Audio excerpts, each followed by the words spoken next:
Hello and welcome to New Filmmakers Los Angeles in partnership with NewFilmmakers magazine. My name is Danny DeLillo and we're here at the South Park Center and I'm here with Sanford with his movie, A Craftsman. Let's take a look at the clip.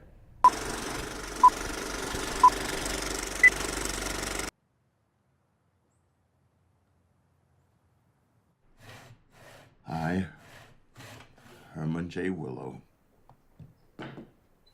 being of sound mind, have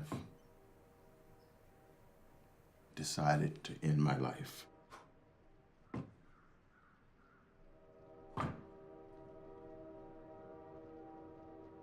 Sanford, thank you very much for being here and congratulations on your film. Thank you. For those that haven't seen it, tell us a brief synopsis of your film. Craftsman is a story of a rural woodworker who, in the process of, in the aftermath of his wife's passing, decides to build his own coffin to try and take his own life. And our story observes his emotional process, and in doing so, also observing his relationships between the community and the environment around him.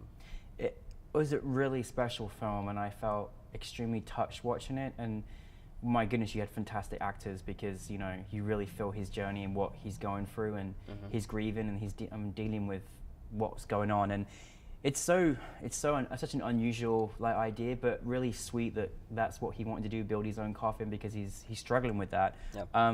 Where for you did the inspiration come from making this particular film?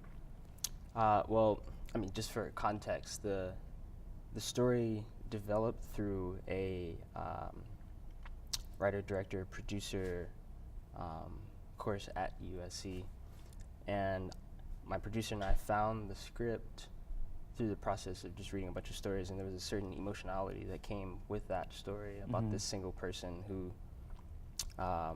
was just going through a very specific kind of process, and that emotionality reminded me of other very specific situations that I've found people that I know in, and also even myself, and so I connected with it in that way, but the story really developed when we found the location, which we had to rewrite the entire story for. The location was like perfect, like you couldn't have got a better location. Yeah. How was that experience for you in trying to find the right location, because it really does give the essence of the film, doesn't it? Yeah, I mean, we got very lucky. We took a look around LA for something that might have fit the initial draft of the script, which was set in rural Indiana, and I mean that doesn't really exist in LA. Yeah. So no. Physically or even just sort of like spiritually. So we drove to Ventura County, where there was just a little more space to consider what it might feel like away from the city, and we found a barn and contacted the owner of the barn, and then realized when we got there that there was an entire citrus farm. Wow. And so we just asked her, like, see, it's can we good to film ask, it? right? Yeah. I mean, that's the making of your film. I thought your cast were just amazing. I was so, you know, just felt their pain and their journey, his pain and journey. How was the casting process for you? I mean, it was very simple. We just wanted to find 3 people who felt like family already. And I don't know. You got lucky? Yeah, I think we just got very lucky. That's great. All 3 actors were just people at the end of the day. Yeah. And I think 2 of them had already known each other. So it made the conversations and engagement a lot more fluid for us. And my job was really to allow them to just be in that space and figure out how to best capture that. Was that interesting for you? Because obviously you're so young, starting your career, we're doing great and wondrous things, and then actually having, you know, people with, you know, a lot more experience and older, and obviously the subject was that. How was that? For I mean, you? it was cool. I was learning. I learned so much from them. Yeah. I mean, they were like my, you know, like my aunts, uncles. Yeah. You know, back home in Philly. So I just kind of allowed them to do what they thought felt true to them. Yeah. No. And from our side, on the production side, we were just mostly concerned with figuring out what we could observe from them without being them. And I mean, that made the process very interesting. Yeah. Well, it was great. I think one thing that's going to resonate a lot with the audience as well, which you did, is, you know, it's a subject that, you know, just kind of reminds us to care about our community, be better humans, and you know people going through certain things and try and be there and supportive for each other. Was that kind of like, you know, through that context, a message that you kind of almost wanted to give a morality to your audience, that, you know, to be a better neighbor, and is that something you were thinking about when you were making this film? I mean, I don't think we were necessarily thinking about that. I think for me, and to some degree for Joel, who wrote the initial draft too, we were mostly just trying to find a way to empathize with people who are very close to us. And the trouble with just emotionality in general is, you know, you're only going to get but so much if you're not that person, if you're not in that situation. And what I wanted to do with the film was to articulate that as much as possible, knowing that we can see Herman going through his process, and we're observing him in relation to his community and to relation, you know, to his wife and you know, the space around him. But at the end of the day, we're not him, and there's only so much that we're gonna be able to actually tap into.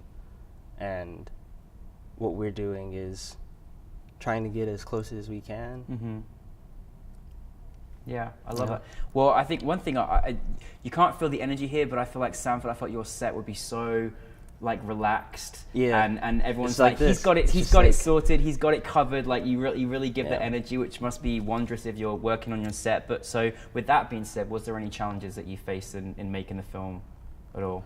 I think I mean, we set up a very collaborative space from the beginning. So mostly I was just looking for the best ideas from the team. From a production standpoint, the biggest challenge for us was probably really the travel, actually, because we had to go 3 hours, sometimes 4 hours round trip each day to get to the location. And we were also filming during a rain period in SoCal, and so there were some days where it was just very messy out. Production had even gotten canceled one day just because we wouldn't have been able to get back. Although, I mean, the crew was real cool with just sleeping up there, but we couldn't really let that happen.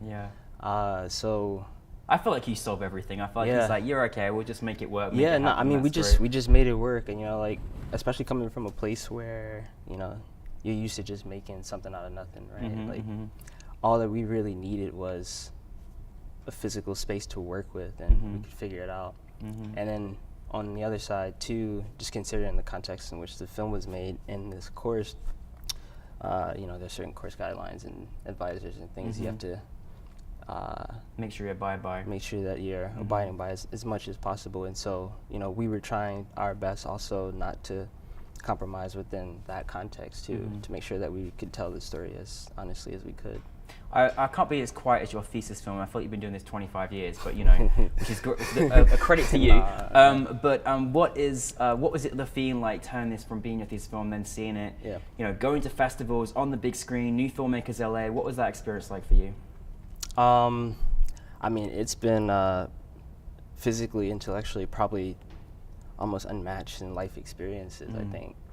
I mean, a lot of this is like post-rationalizing the experience too, right? Because when we finished the film, I was a very frustrated student, I can say that. And I think it was mostly because I was just working through very intense studies for myself at that time. And I mean, it's maybe a year later, I've been able to sort of think about what that entire experience really means. And I'm much more grateful and much more appreciative of how I've been able to actually, you know, make the best of this entire circumstance. Yeah, that's great. But you, a lot of times you just don't see it in the moment. In the moment, that's right. So when you come on back of it and you look at it, and it's amazing when you take your film from a laptop and then see it on a big screen with an audience and you get their reaction as well. Yeah, I mean, the coolest part for me was just being able to see people enjoying the film, not even enjoying the film, but just engaging it in some way. I mean, that in itself is just a beautiful thing. Yeah.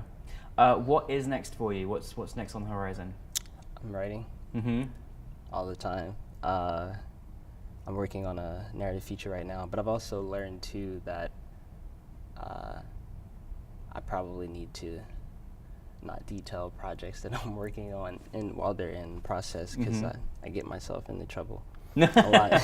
Yeah, got to be careful with that one. But no, there's a narrative that sort of spans Northern California that I'm really excited about. Great. And so I'm working through that now. Well, we love your work, and it's just the beginning, and so congratulations on A Craftsman, and thank you. We're looking forward to seeing much more of your projects, so thank you very much. Appreciate that. Awesome. Sanford, everybody.